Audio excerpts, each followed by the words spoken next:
नमस्कार दोस्तों, कार्यपालिका में राष्ट्रपति से संबंधित कुछ प्रश्न हम कर चुके हैं। अब बात करेंगे आज के नए प्रश्नों की। तो चलिए शुरू करते हैं हमारा आज का वीडियो। हमारा 41वां प्रश्न है, देश की प्रथम व एकमात्र महिला राष्ट्रपति कौन थी? आपको बताना है कि देश की प्रथम महिला राष्ट्रपति कौन थी।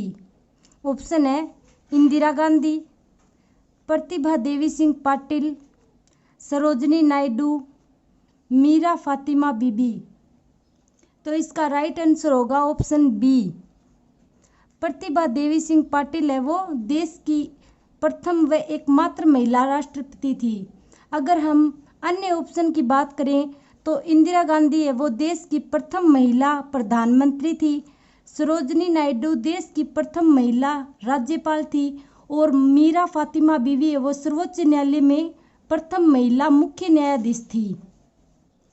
हमारा अगला प्रश्न है, निम्नलिखित में से कौन सा पद लाभ के पद के अंतर्गत आता है?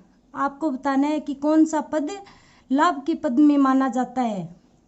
ऑप्शन है राष्ट्रपति, उपराष्ट्रपति, सर्वोच्च न्यायालय का मुख्य न्यायाधीश, उपर्युक्त सभी।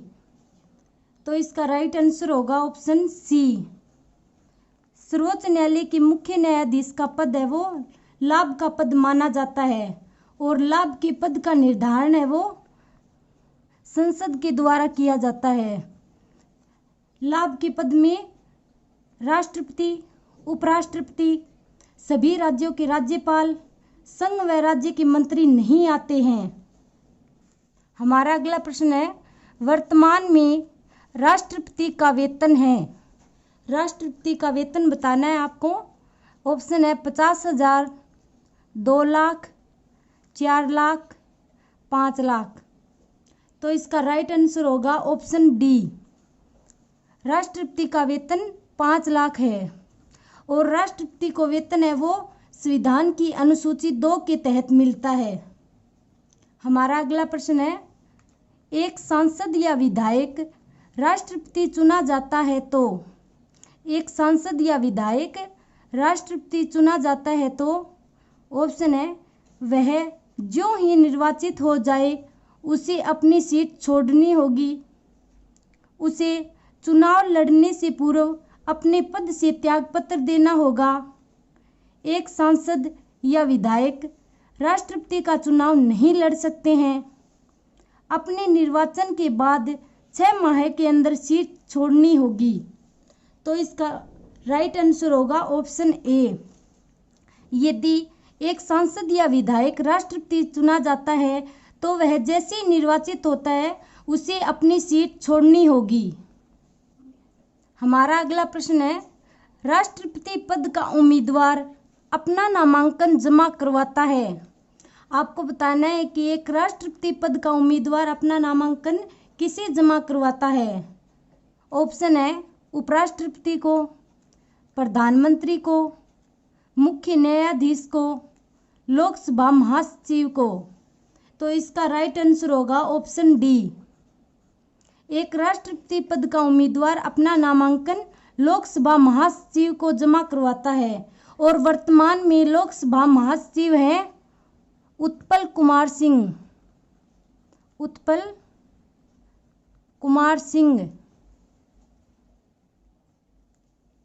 हमारा अगला प्रश्न है, अनुच्छेद 360 का प्रयोग हो चुका है। आपको बताना है कि अनुच्छेद 360 का कितनी बार प्रयोग हो चुका है। ऑप्शन है 3 बार, 5 बार, 7 बार, 1 बार भी नहीं। तो इसका राइट आंसर है ऑप्शन डी। भारत में अनुच्छेद 360 अर्थात वित्तीय आपातकाल का प्रयोग 1 बार भी नहीं हुआ है। हमारा अगला प्रश्न है, भारत का अजात शत्रु है। भारत का अजात शत्रु है। आपको बताना है कि किस राष्ट्रपति को भारत का अजात शत्रु कहा जाता है। ऑप्शन है doctor Rajendra Prasad, doctor Sarvepalli Radhakrishnan, doctor Shankar Dayal Sharma, doctor APJ Abdul Kalam. तो इसका राइट आंसर होगा ऑप्शन ए।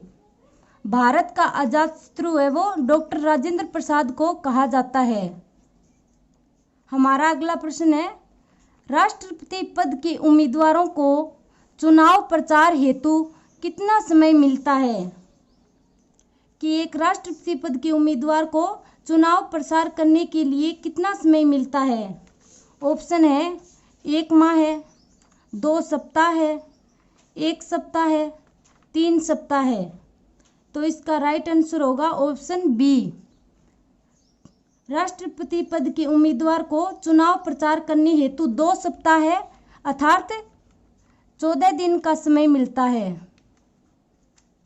हमारा अगला प्रश्न है, भारत का राष्ट्रपति ऑप्शन है राज्य का प्रधान है, राज्य का प्रधान नहीं है, केवल सरकार का प्रधान है, राज्य और सरकार दोनों का प्रधान है। तो इसका राइट आंसर होगा ऑप्शन डी। भारत का राष्ट्रपति है वो राज्य और सरकार दोनों का प्रधान होता है। हमारा अंतिम प्रश्न है, पद पर रहते हुए अब तक कितने राष्ट्रपतियों की मृत्यु हुई है? आपको बताना है कि कितने ऐसे राष्ट्रपति हैं जिनकी पद पर रहते हुए मृत्यु हुई है। ऑप्शन है 1, 2, 3, 4। तो इसका राइट आंसर होगा ऑप्शन बी। ऐसे 2 राष्ट्रपति हैं जिनकी पद पर रहते हुए मृत्यु हुई है। सन 1969 में राष्ट्रपति डॉक्टर जाकिर हुसैन की मृत्यु हुई थी और सन 1977 में फखरुद्दीन अली अहमद की मृत्यु हो गई थी। इसलिए इसका राइट आंसर होगा ऑप्शन बी, 2 राष्ट्रपति।